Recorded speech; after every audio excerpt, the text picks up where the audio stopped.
بدار هجا وكود ما خلقای که داشت دیار کردن کو اف برنامه طیبت پروژه ازیا بش همو آلیا بعد ام کاری لسرکن طیبه جی هنری سیاسی آینی جواکی لورا دی خلق داشت دی خلق که هنری بتن کو میوان جی هی او جی هوزان وانا کی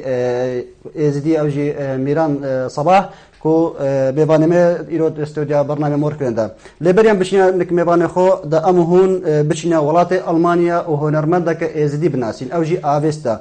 کو بریا صد و یک سالان جبر فرمانه کرد هدا در بدر کردن و حتی ناجی نگشتیا ولات خوی اوجی کو شنگاریا شلای هفکاری ما محسن مزوری هدی درست کردن دام هون برف ولات المانیا ببچین کردا یزیدی یا پارچا پینجی روسی جورجستانی افکچه کردا و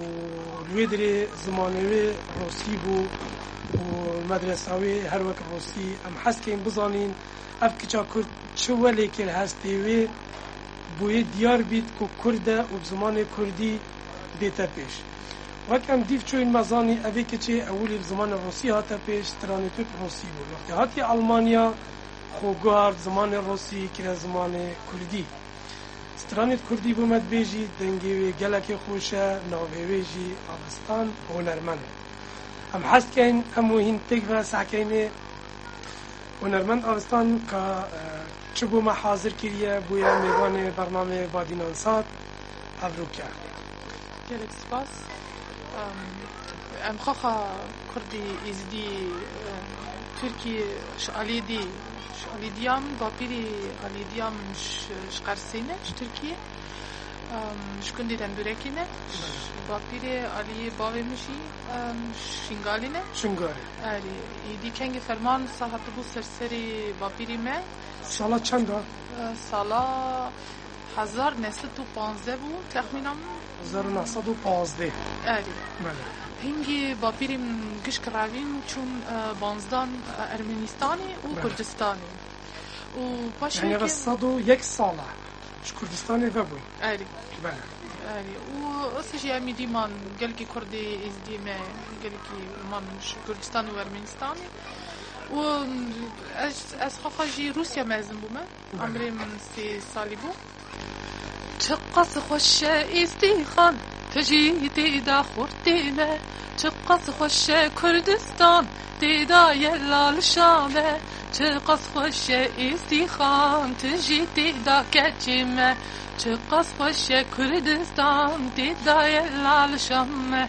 ازدی خان واریمه یه جیبا بو کالیمه یه لالش قبلك تومية شرفة ديني مية ازدي خنواري مية جيبا بوكالي نية لالش قبلك تومية شرفة ديني مية کاری هنری تچل برا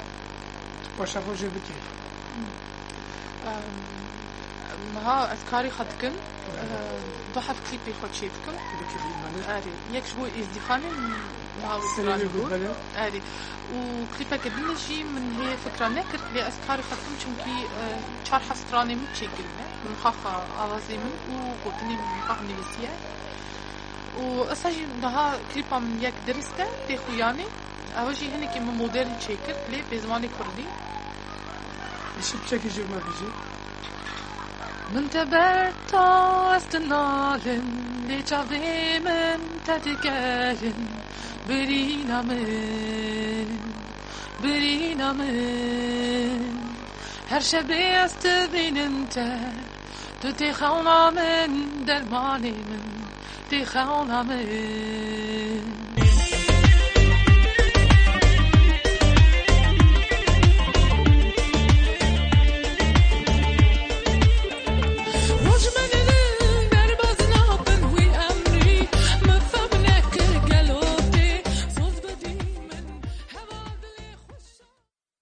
بله سپاس بو هفکاری ما محسن مزوری و درست کرنا اوی دیدار دیگل هنرمنده که ازدی اوجی آبسته بله بین ریجان اوجیم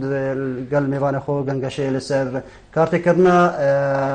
کارسات شنگالی لسر هوزان وان ازدیان چند بیا نوجی میوانداریا هوزان وان میران صباح کار میران تو خیراتی با استودیا برنامه مور کردن سپاس خیرم دارم چاو كمينا هكا توبما وبيناري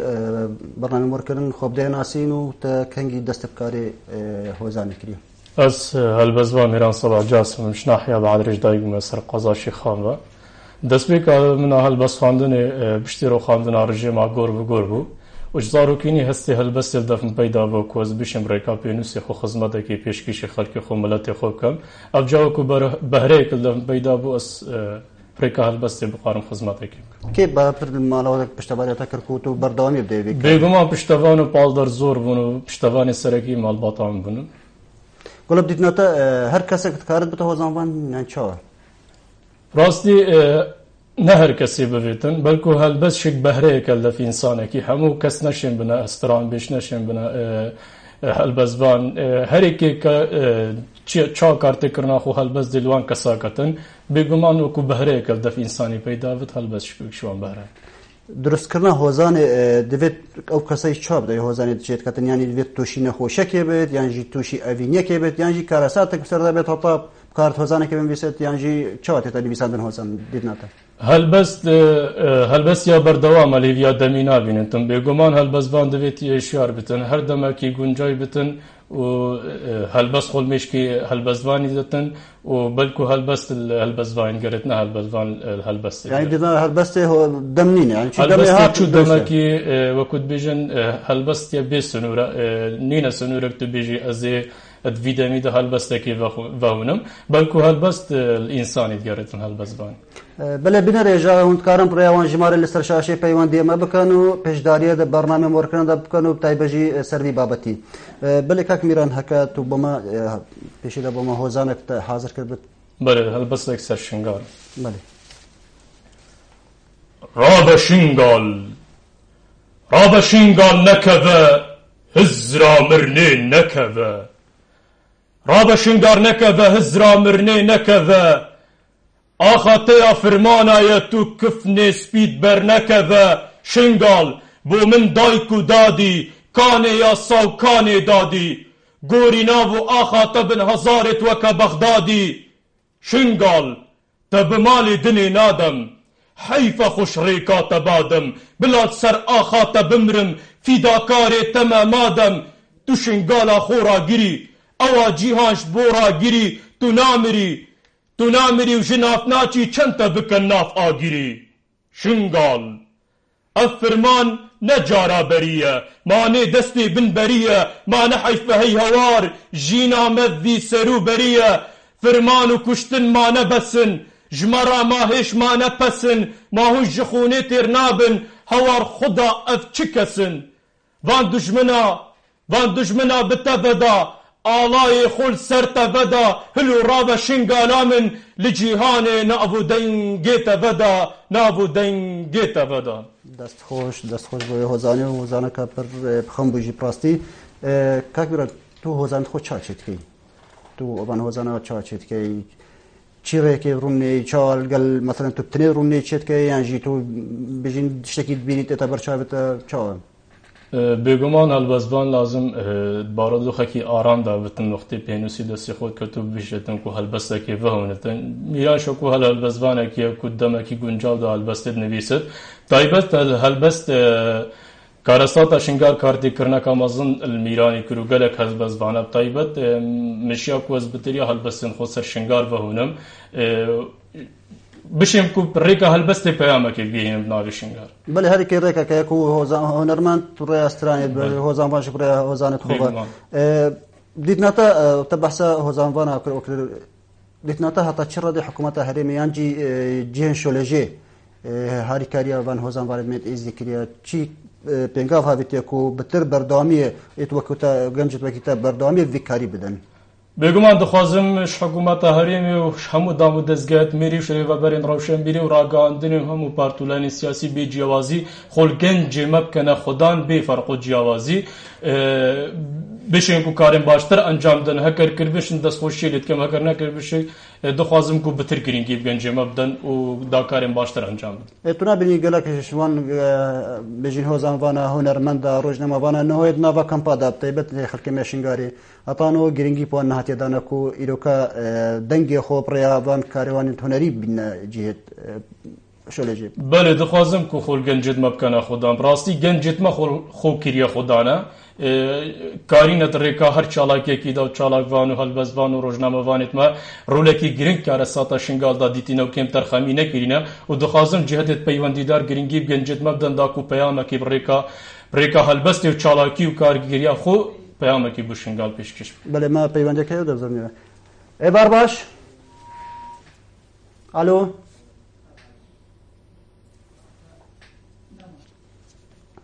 درو پیونده هاتا برین. بیدارین پیونده بکتابه که برد. بله فکر میرن. بجین کارسات شنگالی بگم کارسات که مازن بو کارسات که بجین جهان همو هجان. پازارات جهادنا كشتن پازارات نهجي كتوجني وزارة كين إزياج دنا بدسين داعش دانا لسان أو شنگارجي هاتا ويران كرن چی تشکریه سر بیشین سر شنگاری سر وکاله ساتا مازن هزانه تشتک هبت. بله بگمان و من آماجه بدهی بتریه هلبستید من دوان چند ساله دا پشتی کار ساتا شنگاری من بتر گرینگی هلبستید سر شنگاری از بفهمم سر کوچ خوش کودایی کت ما اوین کو دست سر افرو دست دولت تیروریستان هلبست من آماده کنه سر شنگار طایبه. دیگه کابو ما اکی خالی بیجی. بله. اویجیانه ام پیو مرین. اویجیانه ام پیو مرین روندکیت ما چرایت ما پیو مرین. اوانا فهو واتیه رش کردیرو کامرو واتیه ما دیکر به آین دی هزر بکه به آین دی گرچاوره حوریا و بهشتا پاکی دیتش دوزخی قرطال کتن پاکی دخونا دا هندک لدور حوریا زفرین دراستی دا هندک جبو دوزخی زفرین هو کافرو کچا آخا من جحوریا بهاتره هو كافرو كتشا آخا من جحوريات بهاتره بقيمته برومته بخاطره ذيجا بسن خينو كشتن بين بشارتن بكفن وشوشتن دي بهيلن أذي ديار دي كفن دي بهيلن أذي ديار دي كفن بكشتنو برنو مرني هون دي كفن بس فلك تهند برين بوش دلاشي ما ذكرن تهند برين دشمنو تآقر بردا بفر دي دستي تدا خنجرو بفر دي بس خو هندن آفركا دشمنو تآقر بردا بفر دي دستي تدا خنجرو بفر دي بس خونا هندا كافر بكا دي بكشتني خو كافر بكا تخو كرا تاون بارو تيرو رستك ماشي چيكر بو آشتيه ايرو رستك زاروكي شيري بلاندكو پیچوركا نبشيرو خنجرا خو اوه جياني پیچولكا تف جیهان به آشتیه مناز دکن تف جیهان به آشتیه من دناسن هر بمره هی کافر و بیوجدان نقدر آسن دست خوش ما دک پیوندی اینا الو شواش الو باشی کیا کرم سر چاوا کا کریم کرم کا باشی برا سر چاوا ساغ ممنون اسکرین شو مجمع بله کا کریم تراتنا میوانی سکم سر چاوا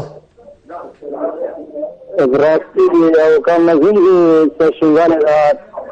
ازدت مشیه برادر خودم انشاءالله دلکی زین نبی شنگان بدر از ناکرین تمامتی و خل وگر سرمال حالک انشاءالله همشهدی دارش خودی طاوسی ملک دلکی زین وگر سرمال حالک و براستی تحدیثان مزین آتا اما سر چای شنگالی و سپاسیا میوانی تکم تازگرم کا کریم تلکیر خبرت که تلفونت که ولی تازگرم مگو تلکیر که تلفونت که ولا شنگالی چای شنگالی نو روشا بدر که چای روشا شیا شنگالی چای نه ولا الحمدلله باشا خدای از خدای اسنانی که از شنگالی ما استشمال جامع بله أري داعش إيش ما برا كت هجومات شكل كت داعش سرويان جو هذا نما يا داعش اللي دركي بلى كذا مبقوات داعش ما يلوان دركيانا وده تما حاليا نما هو قال نما وكبري لا خيرا ونما إن شاء الله هارش كسر إن شاء الله هێویداری ئینشەڵە زووترین دەم ئەو دەبرێت مایژی بێنە ڕزگارکردن و کەس و کارێن مەژی ئەبێت ناوکەم پادەژی بزەبرنە سەر ملک و ماڵن خۆ جارەکەدی گەلک مەمنون کاکەریم ئەلو پەیوەندەکردی مایە ئەلو کاکەی من شەف باش الو شەف باش کاکەی من سەرکەرم باشی سەرچاوە ساحب مەمنون سەرکەرم کاگەجام بەڵێ کاکەی من کەرم کە خۆراکنا بەڕامگەکەم و میێوانێکە سەرچاوە مەمنون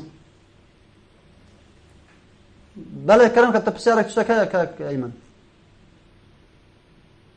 کاگەجام ملیزی هەیە کۆتە مەزیدخانێ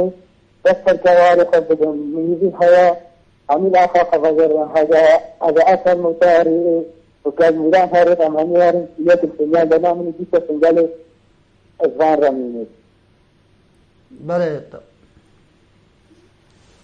بله کاکەی من سپاس بۆ پەیوەندیاتە بەڵێ کاک میران ئەم کابزەبینە بابەتی خۆ گەلۆ بێژین چی هۆزانە دیتە سەر بێژین سەر شنگارێ سەر وێ کارەساتێ میتە پارە پتر گوتی هۆزانێت تەحمل سەر وێ کارەساتە شنگارێ بە شنگارێ بەتگیرێ داینە چی هۆزانە دیتە هەیە بۆمە بێژین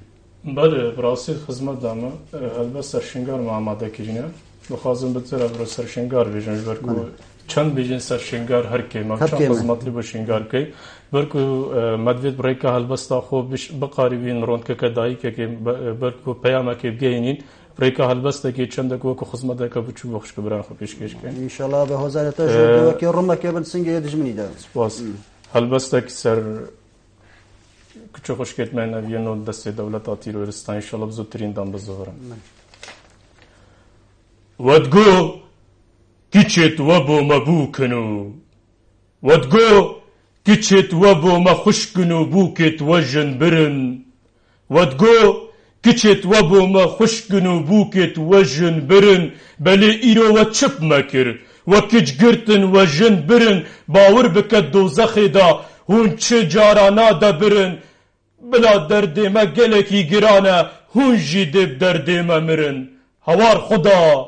برن زوری جیلان و خالیدا کرنت نابا زندانت خالیدا کفن کرنت دستادا گلل جهخ الخالیدا کشتن پیک را بابو برا دگل مامد گل خالیدا هوار خدا اوه چه فرمانه کشتن آمد پرتوکا که چند خالیدا بس خدا حتا کنگی ام بمینین بی حالیدا دست خوش کاک میران کاک میران او پارا بترم بینین که یعنی وقتی ما دیار کردیم که هزانه تا سر شنگار و کارساته نه اری کارساته نهول شنگاری چی بود چی کارت کردن سر وکیلی و کوزان بان راستی کارت کردن که زور سرمایه‌گیری تایبت هلبزوان و هلبزوانش کمتر خمینه کریه فرمانه چه شنگار ده هر کسی که کاری چند پی وکاش لید خدمت چه شنگار کریه و فرمانه و برینه که کورو و درمان کرنای کو زحمت ده لوا کو پریکا هلبست خو مج پیام خو پریکا هلبست هر کسی که روزنامه وان بتن استرام بیش بتن شوکار هر کی پریکا که خدمت چه شنگار کرد ام جی وکو ما پیچی بو مج کاری کو تا چند کی خدمت کی کین بل نتوی است پیزده شنگارش به چندی جمازنتره بس وکو هلبزوانک من قاریه کو دمی خود ترخان بکن هلبست سر شنگار وینم و هلبست هم همه رنگن همو جورا هلبست نویسم بس من ویتن ابرز خدمات چه شنگار ده بله من کاک میران بینین پشتی کارسات شنگالی جی دهان هوزان وان هرند گورپانه دا هنرمند هرند گورپانه دا ایرو اوان هوزان وان تو چاد بی کاروان چاد بی هلبزوانی تایب سرکار سات ان پشتی کارسات شنگالی یعنی مدیتن گله کارند گورپانه دا هر یک بخو هوزانه کی چت کتو اوت کتو کلیپ کن اوت کن تو وی کاری شاد بی بیگمان کارسات شنگاری کارتی کرنا که وصل انسانی کریه کو انسان اگنشت دو پیواش تک ببته هلبزوان بلکه تراژدی دا چه شنگاری وصل انسانی کریه کو هر کس گیدنا وی بارادو خیدا بتن وکو بلکو جیانانا روزانه بته هلبست اف کارتی کرنا چه شنگار بی اف برنامه چوجنا براستی هر انسان که بتن چیت مثلا هلبست که سر چه شنگار بس هلبزوان ما براستی رولکی گرینگ دیتینا و دخوازم هر کسی که خدمت شنگار کتم هر چی وکی به دست خوشی لیدکن ماشاءالله عندك پیوندی دیهینم الو شباش الو كاك عادل شاباش عليك شاوري براباشي سر چاوا صاغي ممنون سيدة باشي تشتاقي باشي سر چاوا كاك عادل بس شكل التلفزيون اخو كيف كذا كنتو ترقي تشتاقي ميلاني ودس خوشيت كان سر چاوا فوقان الو بله كلام كاك عادل قلتها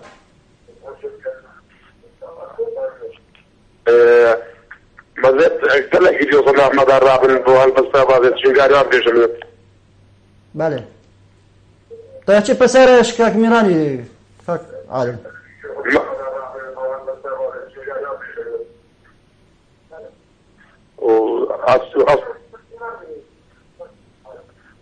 أصدق خوشير كان وديارك صفاص بواشك وبرنامجك موركرم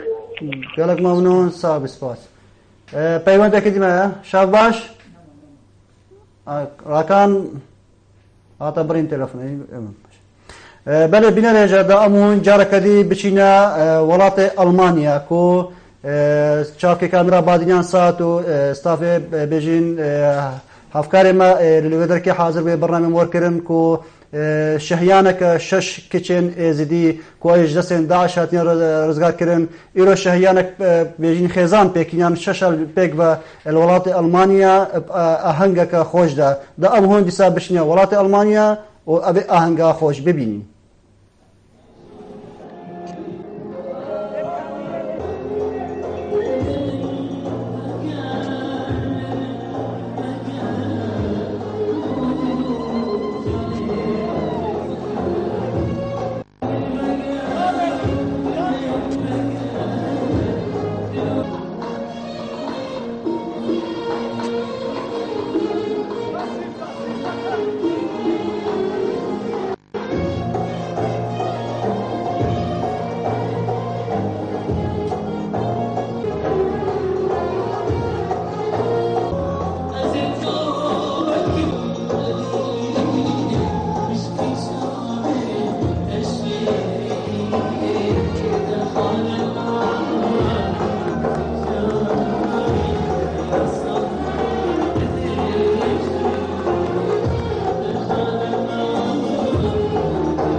آهنگکا فرزانی آهنگکا کچوکرت یزدی یتمت کردستان عراق الباجر شنگاری وکو هم بینین اف آهنگا یا شش کچو شش کرت یزدیه شوار هر شش کش دست داعش دا بوینه خیرا حوال هجا ابو شجاع ریکاوی رزگار بوینه و او حاضر بوده جل دهوا طوا ام حس کن ابو شجاع پیتر بوما رون کد اف کچو کرت یزدی چوانه که دست داعش خلاص کرینه و هاری کاریا که گلک آمازن کریه بو اف کشال شنگار درز بوی امو هینو ابو شجاع پیتر سبب دتما البيشي از خير هاتنا همو ميوانات كمي هاتينا ويدري وكو از شخص كي ما او رزقار كرينا معانينا جي مغاندينا اهليوان هنك جبري سالك وهنك جبري ششمايا وهنك جبري سالوني بك معانينا ايرو روجكا بيروزا روجكا وقع عيدا چارشما سورة البامي ايرو اساتيمة وطوان حاضر بوم الباجاري هلدزهايم مبادرة اليزيديون حول العالم وان اف قاعة حجز عندية تكفل بويا بمصاريفها هم هر تشتيجي وان جرا حاضر كي جبان بوكو زابارا دعوتي وان بكا مغالكي بيشا ايرو وقر روجا عيدي از حاضر بم الدعوتا وان كتشت خو وخشكي خو وقتي كتشكو كتشكو او كتشكيد معانين من دعوت بكن ايرو از حاضر بم الدعوتا وان روجا كا بيروزا غالكي الشيروكا مدا از وكو يكش اندامت اوه مبادره ازدیت سرانسری دنیای ما پیک و مکو اوه خراوه ما بریار دا وکو ارکا کی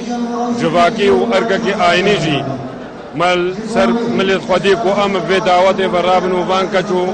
بوکا براستی امد بینن وکو خارا کی پیروز مدست آویته و تدبینی ایروجی دعوت وانا كاك حاجة قيران دشي بما بيجي تشانك كتشو كريت يزيدي بون دعوة طوا أبا دعوة شش بوكو شش دعوة امید بردوام بن سروی کاری اوجی نامه کا اف دعوت بخوا و اف زواجی نامه کا جسی خورن هفتی و 4 فرمانه را ج نحزن ازید خان را اوید گوتن ازیدی لکچو بوکت خوین دست داعش خودی درنا کبن اموان کچو بوکا و اوید کوی این وید کماین جی ام همواجی بهلیلن همو پیروزگاه ناس کن.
بله بجيب نافي كنال بادي ناسات وستافي برنامج وركرين بيروز بهيل وان هرشش بكو زاباد كأنه هي فيدارين كو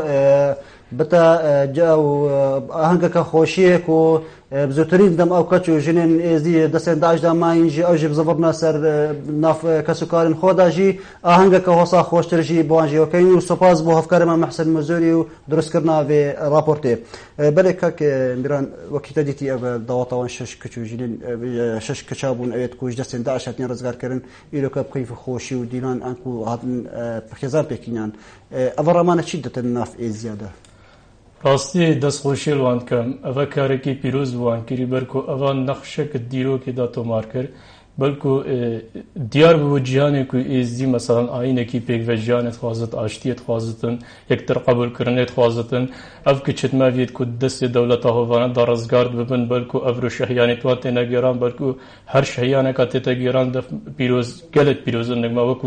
وەکو جەژنی چارشەمبا سۆرنێک مەیزیە ڕاستی دەستخۆشیێوان کەم دەخوازم بەردەوام بن ئەف کچ و خشکێتمە ئەڤین و ش دەستێ تیرۆریستان ڕزگار دەبن نەبتنێ مەسەلەن ئەم شەهیانە بوان کەن شەژینە و بتر خزمەتان بێتەکردن دەخوازم کوش ژیاتێت پەیوەندیدار و هەر ئافرەتەکە کوش دەستێ تیرۆریستان ڕزگار ببتن موچێمانگارە بۆ رابێتە تەرخانکردن بەلکو نەل ناڤە کەمپادا وەختی تێتە ڕزگارکردن هەکەر بێتە ناو کەمپادا ئەو ئێش و ئازار و ئێش و ئازاری تێت ناو جڤاکێ مەدا بنە دوسێ جێک بتر کارتێکردنێت کرد ئاکو بتر هەست و ئارامیەکی بکەتن تایبەتمەندیا خۆ بە ناو جڤاکی مەدا و بتر خەمخۆریە ناو کچێتمە بخۆن بەڵێ جێداخێژی وەڵەنەوەژی گەلک شوان کەچ و ژنان ئەوێت هاتین ڕزگارکردن دناڤان کەمپادا ینی جێداخەیەک و هەتان و چ گرنگی پۆن ناتێدانە ئەم کاکمیران گەلک جارە بەحسە پێکڤێژیانێت بکەین ئێزیب تایبەت بەری کارەساتی و هەتانەوەژی هەر بەحسە پێکڤێژیانێ بکەین لێ ڕۆژ ساڵ بۆ ساڵیان کو بێژین فەرمان سەرمەداتێن هەرم بەحسە پێکڤێژیانێت بکەین تایتی کارەساتێک سەرمەداهات سەر پێکڤێژیانێت تە تشتێک هەیە بەرە ڕاستی بەرێز تشتێکی بێژم دوو کۆپلا سەر پێکڤێژیانێ ئێزدی و ئەف ئاینێتمە vێتکوونەوە خاکامەدا دژین هەردەم تەمامکردن پێکڤێژیانێ بوونە بەرکو وڵاتێمە پێکڤێژیانی جوانە دژمنی هەردەم هەوڵدایە و ئەف پێکڤێژیانە کوتناف خەلکێمەدا مەسەلەن برایان ئێزدی و مەسیحی و مسلمان ئەڤێتەنێ ئەڤێ نیشان جیهانێدا کو ئەم ئاشتیخوازین و ملەتێکی پێکڤێژیانێن لەما کۆپلەکێ دەبێژم بەری دەست کوردستان نمونە وەختی دەما شنگال هەموو بێگومان بادینانە سۆران ینی دەرگێن خۆ دەرگێن مزگەفتە دەرگێن ماڵ خۆ هەموو بەکردن و پێشوازیە ڕاستە ئەڤە ڕاماناوێ چەندی دەتن و پێکڤێژیانات ناف ئینسانەتی و مرۆڤاتیات ناف مادامایی بەلکو وەکو تا ئاماژە پێدای بەلکو ئەف برادمێن ئێزدی مەسەلەن خەلکی دۆک و زاخ و منتەقا سۆران هەنجیوان خزمەت کرد بۆ خەلکێمە بەلکو مەوەکوان نەکرد بتن بەلکوان بتشمەش کردن ئەڤە ڕامانە پێکڤێژیانێ کوتناف وڵاتێمەدای لەوە بێژم و دژمن و ئەم دێ هەبین ئەم ژڤێ ئاخێ ناڤەبین ئێزدی و مەسیحی و بسڵمان وەک برایە دێ پێک ڤەبین کۆبلەکە دی یێمە تەڤا ئێکە خودا تنێ بیر و ڕانە جودا برانە پێک ڤەخر ئاین خودێ ئەمێ پێک ڤەداین دێ هەبین و دێ مرین و هەلگیرێت پەیاما کورداین ئەڤە قوب و مزگەفت و دێر قەول و ئایەت و قەسیدە و دێر ئاخا مندا پێک ڤەش دژین بۆ پێک ڤەژیانێ ئەون چاودێر دەست خۆش هەویدارین کۆف پێکڤێژیانەمە ژیە بەردەوام بەتەن ناف خەلکی کوردستاندا پێکڤێژیانە دیژێک یاد ناف پارتێ سیاسیدا ئەوژی گەهنەیە کردودا بەلکی کوردستانژی ژوان قێرانە دەرباز بن ئەریشا دەرباز بتن ژبەرک و کوردستان هەموو بێ جیازی والگل دژمنێکی بێ خودێ و ئەوژی داعشە کوت شەڕێکی تکاتن کاک میران ئەم لیسا بزەبێنە سەر شنگارێ ئەزیرۆ تا تعبینم تا زەحمەتدەم بوان هەوەزانە خزمەت ئەم بەتر دەنگێتە بگەهینە خەلکێ وەکو خەڵکێک گودارە هۆزانێت تەبکەتن و پڕێوان هۆزاناژی خەڵکێک دەزانێت ئەو کارەساتە چەندە مازن بوو ینی هەکە چیدی هۆزان هەیەتە سەر شنگارێ بوو بێگومان میران هەلبەستن خۆبەت خزمەتا چیای شنگارێدا وەف خزمەتا ئەمەتکەین کێمە هەم بەرخۆشک و برادمێ چیای شنگارێدا بەلکو ئەم هەموو ئێک دل و ئێک جان و ئێک دەستین دەردێمە ئێکە بەلکو هەست و بیر و ئێتماتەڤا ئێکن ئەم هەموو تەمامکردی تێکردووینە هەرێک شمەپڕێکێکی خزمەتا خەلکی خۆ بکەتن لەوە بتریە هەلبەستا برو سەر شنگارمە ئامادەکردینە دێقارم بۆ پێشکەشکەم و دژمنێ بنڤە بنڤە دڕی کامن بەردە و بنڤە ئەڤە کوردستانا منە هێشتا خوینا شەهیدایە بنڤە تەکوشتن گەنج و پیر و کاڵ تەکوشتن گەنج و پیر و کاڵ تەبرن کچ و زاروکژی بژن بە ما ئەڤەیە مافێ مرۆڤە ما ئەڤەیە مافێ مرۆڤە بۆ مرنامت کەن پرۆڤە ئەڤە چ زڵم و چ هۆڤە قەبر بێن کۆلان لە هۆڤە ما بساغی بن ئاغ دکەن ئەرێ ماوە ئەڤە دیتیەل کۆڤە وەدگۆ ئەم براینەش خۆڤە و ئاشتی ڤەکرژە خۆڤە مەنابێ براینیاوە و کراست ڕوڕەشیە کردنە بەرخۆڤە و خوینامەت کرە ڕۆبار و مەستات کرە سەرخۆڤە ماوە نەتزانی ئەم کوردین و ئەم هەردی ڕابین سەرخۆڤە لشنگالێ و لە کۆبانێ بلا هەموو کرد چۆبانێ مەکرن قوربانی سەر بۆڕە هوندێ بینن لێ سەر بۆڕە هۆ خەلکین و هەیهەوارە لە شنگالێ ڕێ و جهنی نەژی گۆڕە تەفدا کوشتن گەنج و کال برن کچ و ژنجی بزۆڕە کانێنە خودانێت مافی کانێنە خودانێت مافی دۆرە مەوێت بووینە مافی ئەvە کچ و ژنجی برن زارۆک ji têna da mirin kiçêt me birne bazara wê bi giranîş êk dû dikirin vêca besew hêşta bo mafê min hûn dikirin me her bo halê xwe bikim hewar û dan pêdanê kiçêt me birin darê zorê bazara pare pêdanê kiç hîvî bû bite bûk û serserê wê bitin xêlî erê ma tu şerm nakey ev tu çi serok xêlî tu bûye sayê daişa û ser axa min gorat kêlî piştras biba rojek dihêt tu vê axa min bihêlî nebêjin şingal xirab bû ew hêlîna me xirab bû careka dîma çi bûye çi firmana dîl me rabû dostê me bû dijminê me her ew digel me birabû kerbûkîna hinda sala bi êkcarî aşkera bû ew qiblet û ew şemale ji axa te ra çirabû derdê te jî wek Dêrsimê wek Kobanê wek Heleb çaw çarçira bû rabe şingal bila îro ji bo mafê min bes zimanê te dirêj û şor be dijmin bila îro ji bo mafê min bes zimanê te dirêj û şor be ma te nezanî bixwîn û rondikêt me dê ava kanîkêt me şor be her kesê dijî axa min dê her û heriyê ser şor be her gava bête serwarê min dê jêra goristan û gor be min bo çi ye ew dewlet û min bo çi ye ew yasa gel bikuj û tawinbar têda bikin piyasa bi enfala bi firmana cînosayda bişkînin rêja qiyasa destxۆş بۆ vê hozanê kak Mîranekebî boçî herdem êzdî tûşî firmana dibin heftê çar cara firman yani serê kê miletî de hat bi haşima bîrname nemabûn bergiriya êzdiyan û manewan êzdiyan ramana çi detin heta heftê û çar cara firman serwan datîn rastî heftê û çar firman ser her kesekî da vê wekî tamaşa pêdayî belkû beref navçonê çobana belê êzdî meselan xoragir bûyne xolber firmana dayîne ne cara êkê duyê ku firman ser miletê me da hatîn çip enfala bitib kîmyabaranê cînosayda bitib her rêkekî bitin dijminê hemû rengê kuştinê serme cerbandîn sêdaredanê bitin belê miletê me û êzdiya û tevaya xelk û çînên terêma Kurdistanê meselan taybet êzdiya xolber firmanê dijminî girtiye û xolber dijminî ne çemandiye belkû ev firmana çiya şingarê beramber heftê û sê firmanê diyet êzdiya bû birînayê kûrtir bû belê beramber her heftê û sê firmanê dî işmirnê parastin û înana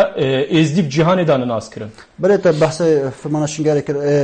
niho çi bihête kirin bo xelkê şingarê baş ku xelkê şingarê carekê bi zibirta şingarê û şingal bête abadan kirin û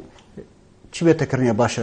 bêguman avedan kira şingarê ya serekî û giring e ew ku avedan kira şingarê zûtirîn dem tiştê pêwîst bo rabête kirin belê avedankirina xelkê dewrûberê şingareka dê çawa xelkê dewrûberê te avedan kirin belkû berî demeke şingar cihê pêk ve jiyanê bû bêguman şingar cihê pêk ve jiyanê bû no ew dijminê dora şingara bû cihê jêk ve jiyanê nebû cihê pêk ve jiyanê lewa em berî dest bi avedankirinê bit avedankirin faktorekî serekî bo şingar ne mineteke ew pêwîst e bête kirin û zûtirîn de bite parêzgehek û serperêma Kurdistanê veşik belkû baca wê çendê bidem belkû şingar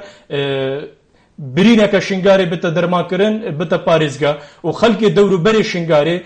bîrît avedankirina dewrûber dav kirtin ne bez avedankirina xan û mala da bête kirin belkû şingar cihê pêk ve jiyanê bû dijmina welî kiriye cihê jêk ve jiyanê bîrîl vê çendê bête kirin bo şingar belê wekû derek welew bibêjin çekiş alête jî ye dûr e berî çendeke Parlemanê Iraqê jî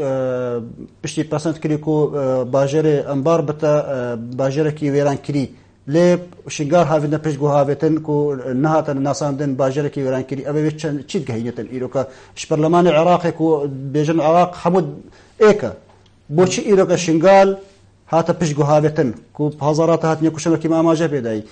عرض ویاتی وێرانکردن ئاڤاهی تدا نەمایە هەزاراتە کەچ و ژن و زارۆک نێ دەسێت داعشدا بعد کەنگی ئێتە ناساندن باژەرێکی وێرانکردی ڕاستی ئەوە کاریکردنەکە زۆر سەر خەڵکێمە بۆ بڕیارە تاماژە پێدای شنگار بەڵکو نەبەستنێ ئەو یاتەگوتی بۆ پارێزگای کو لێ نەبووین بەڵکو پەرلەمانی عێراقی گشتی ئاماژە نەبجین و سایدا شنگارێکە پێدا بت گرنگیش پێ نەدایە بلا ئاماژە پێدا بەس خەڵکی شنگار مەسەرەن ئەف دەسەری و ئەوە چ خزمەت گوزاری بۆ شنگار نەکردینە عێراقی گشتی ژبلی کوردستانی کوبارێکی گیران کەفتێ سەر هێرما کوردستانی و بەلکو شنگار ئەمیویت کەین پارێزگای سەر هەرێما کوردستانی بەبتون شنوێ بەم خۆش عێراقی بینە شوشتم بەلکو چێن بێژم عێراق ئێکسپایر بووی یعنی نزیکە بە ساڵە بتر ساڵ نوێ بەیانی هەتانەوە چۆ هاریکاریش ئەلی عێراقی بە بۆ خەڵکی شنگاری بە نەهاتێکردنە بەڵێ ئەمەکە بینە سەر ئالێتەی هەونەری بە تا چی کلیپ چێکرینە و بەرهەیە کلیپەکی چێکەی چێت بەڵێ بێگومان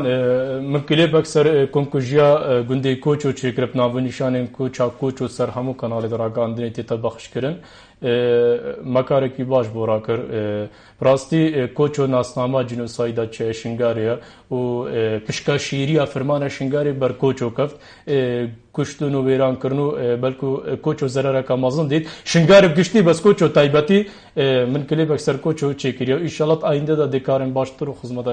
باشتر پێشکەشی خەڵکە کێ هاریکاریە تەکرد بۆ دروست هاریکاری سەرەکی هەرز و ماڵباتا من بووینەوە دەخوازمە جێت ڕاگەاندنی و کەڵانی ڕاگەاندنی و ڕێڤەبەری ڕۆشنبیری و گشتی نەبەس خۆڵ من خۆل هەر کەسێکی کو بقاربت خزمەتە خەڵکی خوب بکات خۆلی بکەنە خۆدا باشە بین تە بژین حالەتە مادی ئی باشە هەندێکێت هەین هۆزانوانە حالیوانە مادی نەی باشە چا کلیپاشێکەن ئەندێ کی هاریکاریایی کەتن دا بکارتن بەردامی کاری خۆ بکەتن شلانێت پەیوەندیدار گرنگە خۆلوان کەسە تەوا بکەنە خۆدان بێ جیاوازی بەلکو گەلک کەسان و بەهرێت گرنگ هەینە بینە پێش و خزمەتە خەڵکی خۆ وڵاتی خۆ بکەن لێ وەکو تاماشە پێداش نەبوونە هاریکاریە ئەوان گەنجان نەکاری خۆ بینە پێش بەس دەخوازم گەلک گەچمێتین کارێن باشتر و هەموو بوارادات شوێن ئەنجامدەن دەخوازم هاریکاری هەموو گەنجاب گشتی بێدەکرد بەڵێم زبێنە وەزانی بەتە چیدی حاضر پێ بۆمەدا بۆمە بینەرێ بەڕانی وەرکردن هەلبەستێکی سەر هۆ کافر و دەبشکشکە بڵە ئۆ کافر و دەخوین کرە پارە و کوژم نەبێژە من دێتە کوژم من بەهشتا تو لێ ناوێ خوینێت ڕێژی وەکی ئاوێ جهێتەل بەهشتێ نینە بەهشتش هزرا خۆپاوێ دێ بەس بناوێ جیهادێ ji بۆ کوشتنێ خۆ هەلپاوێ ئەی دژمنێ بەرەڵای ئەو دۆزەخە و هەرەلای ئەی دژمنێ بەرەڵای ئەو دۆزەخە و هەرەرای هەردەم سەرا دبڕینی ناوێ جیهادێ و ئەڵڵای ئەڤا تو تکەی نەگوتیە نە کۆچەکە نە متڕانە و نەمەڵای تو هەردەم یێ درڕندەی پێکوشتنا ئێزدی و بسڵمان و فەڵای مەل سەر ئاشتیێ کرن داکۆکی ئەفجا چنە ئەف ناکۆکی هەرە بمرە هۆ کافر و چما تو دێ دەرداکۆکی ئەvê birînê vekêşa جۆرە کامەزن مەکێشا چەندی فرما سەرمە ڕابوون خۆ ئێک ژی وەک vêne ئێشا چماوەری سێمرنێ جارە کادیژی مەکێشا وان کافر و بێوجدانە فەلەکا مەژی برینە بەسە ji kil û kovana dilê me tijî birîne hewara ji bo vî halî ma ev çi derbirîne ger hûn xuda perist bin با ئەvە چ سەر برینە هۆ کافر و vêce besse ji xwîn rêtnê dê birîne ئەvە çi xelkê nezane te navê cîhadê serda birîne hêşta çavê dayîkêt me ji ber firmana bigirîne besse xuda vî agirê hoyê dijwar bivemirîne hô dîrokê şingala min her ya saxa و nemirîne kî dij dilê me der êxid vê azarê kîçêt me girtin û birin wê li ser diken bazarê wêrankirin û talankirin ev bû cara hezarê çi bo vî derdî nahête gotin nê dilê me her yê têta sotin ma ne heyfe ki çare ben li bazara bêta firotin dayê negirî dayê ma kî dê xemata xotin ma êk heye bo mirinê cegera xop rondka bişotin ma ne heyfe ki ça biben bihêlin wekî bêjinê ew xudayê li esmana اري هون دي چه بيجني يا چپ سري من كريفي